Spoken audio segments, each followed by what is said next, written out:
আসসালামু আলাইকুম। অন্য মঞ্চের আলাপচারিতায় আপনাদের সকলকে আমন্ত্রণ জানাচ্ছি।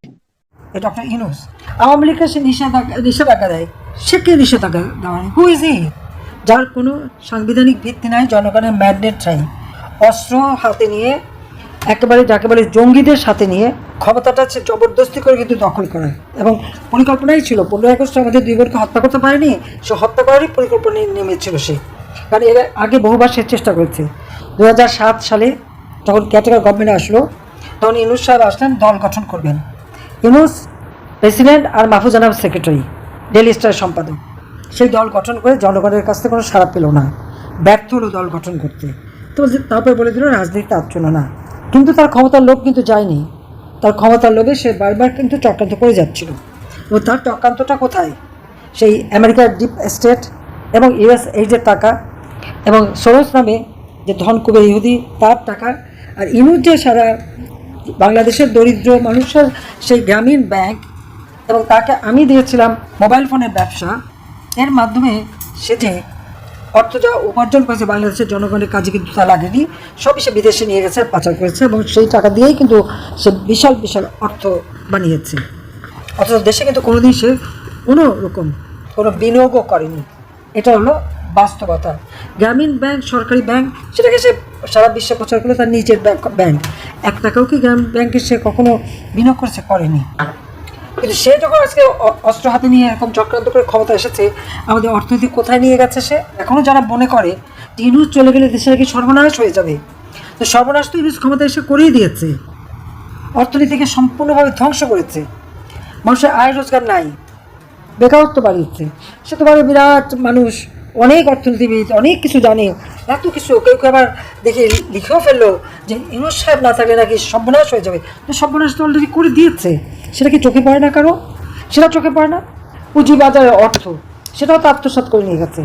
আজকে পুঁজিবাজারের সমস্ত টাকা কোথায় গেল সেটার প্রশ্ন আমার। পুঁজিবাজারের 90,000 কোটি টাকা পাচার হয়েছে মাত্র এই 7 মাসের মধ্যে। এর কি জবাব দেবে?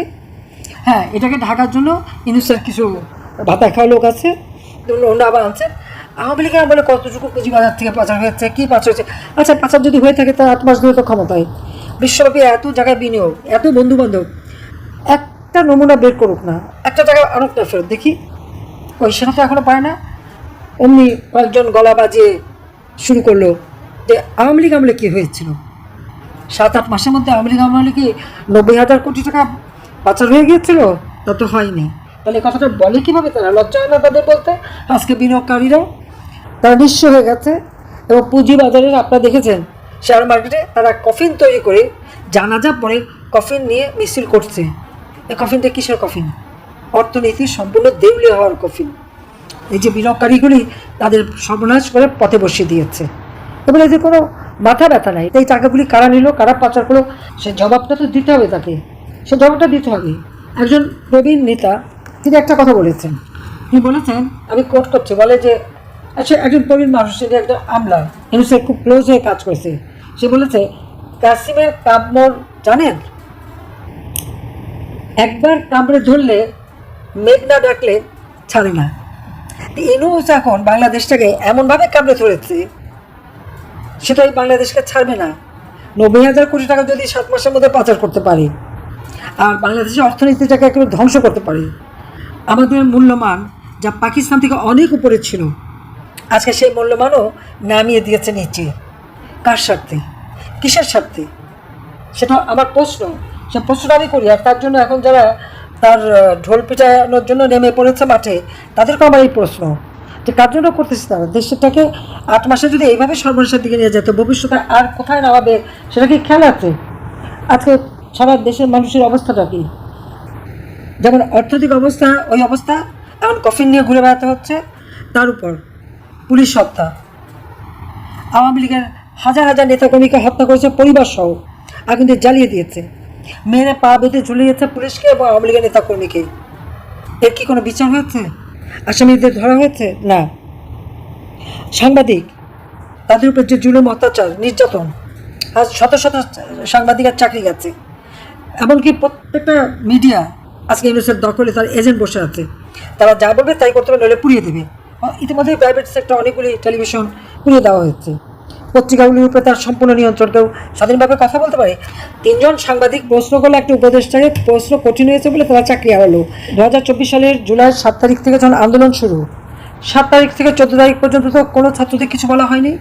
পুলিশ তো সহায়তা করেছে তাদের, আওয়ামী লীগের ছেলেরা, আওয়ামী লীগের কর্মীরা ছাত্রলীগের সাথে সহায়তা করেছে এবং তাদের সব দাবি মানা হয়েছে। সব দাবি মানার পরেও তাদেরকে এক দফা দাবি, সেখানে এই ইউনুসের সমন্বয়কদের কথাই তো বেরিয়ে যায়। তা বলছে যে পুলিশ হত্যা না করলে আর মেট্রো রেলে আগুন না দিলে নাকি তাদের বিপ্লব সফল হতো না। কি বিপ্লবটা করলো তারা? অস্ত্র হাতে গুন্ডামি করে, জ্বালাও পোড়া করে, প্রত্যেকটা প্রতিষ্ঠানে আগুন দিয়ে পুড়িয়ে জ্বালিয়ে, এটার নাম বিপ্লব না গুন্ডামি না সন্ত্রাসী কর্মকাণ্ড? এটা তো রীতিমতো সন্ত্রাসী কর্মকাণ্ড। ওটা নাকি তাদের বিপ্লব। গণভবন ঘেরাও দেবে, ছাত্র পাওয়া যায়নি, ছাত্র নাকি আসে নাই দেখে সেখানে ফলস আইডি কার্ড করে যত কিশোর গ্যাং এবং বিভিন্ন লোক হায়ার করে নিয়ে আসছে। এটা তো ইউনিসেফের সমন্বয়কেই আর একজন বলে ফেলেছে। তারাই বলেছে কী করেছে তারা, কারণ বলেছে কেন? 15 জুলাই থেকে যখন তারা এই জ্বালাপোড়া, অগ্নিসন্ত্রাস এবং মানুষ হত্যা শুরু করে, এরপর তাদেরকে ইন্ডেমনিটি দেওয়া হলো। ইন্ডেমনিটি দেওয়ার মধ্য থেকে ইউনুস এটাই প্রমাণ করলো যে ওই হত্যাকাণ্ডগুলি আমি ঘটাইনি বা আমাদের কেউ ঘটায়নি। এই হত্যাকাণ্ডগুলি ইউনুসের মেটিকুলাস ডিজাইনের অংশ, যা তার মাস্টারমাইন্ড দ্বারা সংগঠিত। আজকে পুলিশের হাতে থেকে অস্ত্র কেড়ে নিচ্ছে, তাদের দিচ্ছে লাঠি। আর এরই মধ্যে সেই ডক্টর ইউনুস প্রায় 90,000 না 60,000 লোক বিনা পরীক্ষায় চাকরিতে ঢুকিয়ে দিয়েছে। এর মধ্যে পুলিশের পোশাক পরিয়ে নামিয়েছে যত তাদের সন্ত্রাসী কতগুলি, প্রায় 60-70,000 তারা নামিয়ে দিয়েছে। এবং তাই এখন সব জায়গায় যেভাবে দাপট দেখাচ্ছে, অনিয়ম করছে এবং প্রত্যেকটা মানুষের ঘরে ঘরে, এবং এই সমন্বয়ক বা ছাত্রছাত্রী হাতে লাঠির সোটা, রামদা, চাপাতি, চাইনিজ কুড়াল, অস্ত্র নিয়ে সব জায়গায় যেতে পারে। আজকে ইউনুস যে ক্ষমতা এসেছে, এটা হচ্ছে সম্পূর্ণ অবৈধ এবং সবই ভারত। আমি রিজাইন করিনি, কিন্তু আমার রেজিগনেশন লেটার ছাপিয়ে দিয়েছে। আমি যখন একটা ভিজিটার বইয়ে সই করি, সেই ছবি দেখিয়েছে আমি রিজাইন করছি। ওটা তো ভিজিটার বই, দেখলেই তো বোঝা যায়। ঠিক একইভাবে মানে চিফ জাস্টিসের চিঠি অথবা এ নকল করে নিয়ে দেখানো হলো যে উচ্চ আদালত থেকে রায় দিয়েছে, যে নির্দেশ দিয়েছে যে ইউনুস শপথ নিতে পারি। এই ভাওতাবাজি করে, শপথের নাটক করে সে ক্ষমতা দখল করেছে, সম্পূর্ণ অবৈধভাবে ক্ষমতা দখল করে। তার একটাই কাজ, আমাদের দেশ ধ্বংস করা। তাছাড়া খেলাধুলা, সাংস্কৃতিক চর্চা থেকে শুরু করে সব ব্যাপারেই তো বাংলাদেশ অগ্রগামী ছিল। কোন দিক থেকে বাংলাদেশ পিছিয়ে ছিল? আমার সেটাই প্রশ্ন। আজকে যারা কথা বলেন যে আওয়ামী লীগের আমল থেকে কি সর্বনাশ হয়েছে, কোন জায়গাটা সর্বনাশ হয়েছিল সেটা কি বলতে পারবে? সেটা বলুক তারা। আমি চ্যালেঞ্জ দিচ্ছি। আওয়ামী লীগ মানুষের জন্য কাজ করেছে। হ্যাঁ, আওয়ামী লীগের কাজগুলি তৃণমূলে যে পৌঁছে গেছে, গ্রামে গ্রামে, গ্রামে মানুষের কর্মসংস্থান, গ্রামে মানুষের যাতে একটু সচ্ছলতা আসে, সেই ব্যবস্থা আওয়ামী লীগ করে দিয়েছিল। এবং আজকে যোগাযোগ ব্যবস্থা পার্বত্য চট্টগ্রাম থেকে নিয়ে শুরু করে হাওড় বা সব এলাকায় আমরা যে যোগাযোগের বিপ্লব ঘটিয়েছি, এবং সেখানে সড়ক, নৌপথ, রেলপথ, এমনকি বিমান, নতুন নতুন ড্রিম লাইনার সহ নতুন নতুন বিমান কিনে আমাদের পাইলটদের ট্রেনিং করানো থেকে শুরু সব কিছু। আওয়ামী লীগকে সে নিষেধাজ্ঞা দেয়। সে কি নিষেধাজ্ঞা দেওয়া? Who is he? সে কীভাবে ক্ষমতা দখল করেছে? আমার প্রশ্ন, জনগণের ম্যান্ডেট নিয়ে তো সে আসেনি। কতগুলি ভাড়াইটে লোক নিয়ে, অস্ত্র শস্ত্র নিয়ে নামছে আর অপপ্রচার চালিয়ে। তার তো মানে অপপ্রচার চালানোর কারখানা আছে। এই কারখানাটা কোথায় আপনারা জানেন? এই কারখানা হচ্ছে ইউনুস সেন্টার। 40 জন সে ভাড়াইটে লোক রেখে দিচ্ছে, 5 লাখ 7 লাখ টাকা করে ভাড়া দেয়। সে আলিবাবা 40 চোর, ইউনুস আলিবাবা 40 চোর হয়ে গেছে। তারা বসে বসে যত আমাদের বিরুদ্ধে যত রকমের মিথ্যা অপপ্রচার তৈরি করে, আর ছাড়াই ইউনুসের গুণগান গায়। আবার আজকাল আবার লোক সাজিয়ে, রিক্সাওয়ালা সাজিয়ে তাদের মতামত নিতে চায় যে ইউনুস 5 বছর থাকবে। 8 মাসে যে অর্থনীতির সর্বনাশটা করেছে, আর 5 বছর থাকলে বাংলাদেশ ঘাস মাটি আর কিচ্ছু থাকবে না, সবই খেয়ে ফেলবে। কাজে আর সময় নাই। একে এখন ক্ষমতা থেকে সরাতেই হবে, কারণ ইউনুসের ক্ষমতা থাকার কোনো অধিকার নাই। ক্ষমতা দখলকারীর জায়গা বাংলাদেশে নাই। এর আগে অনেকেই চেষ্টা করেছে, কতদিন থাকতে পেরেছে। কাজে একে ক্ষমতা থেকে হাঁটাতে হবে। প্রতিবাদ প্রত্যেকটা জায়গায় করতে হবে। লিফলেট করে তার অপকর্ম মানুষের ঘরে ঘরে পৌঁছায় দেবেন। আপনার এলাকায় কী করেছে? কত মানুষকে হত্যা করেছে। আওয়ামী লীগের যে হাজার হাজার নেতা কর্মী তার পরিবার সহ হত্যা করলো, 3,000 উপর পুলিশ হত্যা করেছে, আনসারদের লাশ গুম করে দিয়েছে, সাংবাদিক হত্যা করেছে, আইনজীবী হত্যা করেছে, আমাদের সাংস্কৃতিক কর্মী এমনভাবে মারলো যে সে মারা গেল। এইভাবে এমনকি যে মমতাজ বেগম তাকে কীভাবে হেনস্থা করে, এটা কোন ধরনের কথা?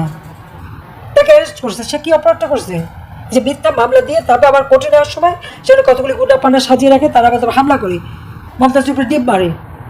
ডিম মারতে হয় তোরা ইউনুসের উপরে মার। মানুষের তো খাবার নিরাপত্তা সব কিছু কেড়ে নিয়েছে সে, তাকে যে ডিম মার আবার এদের কেন?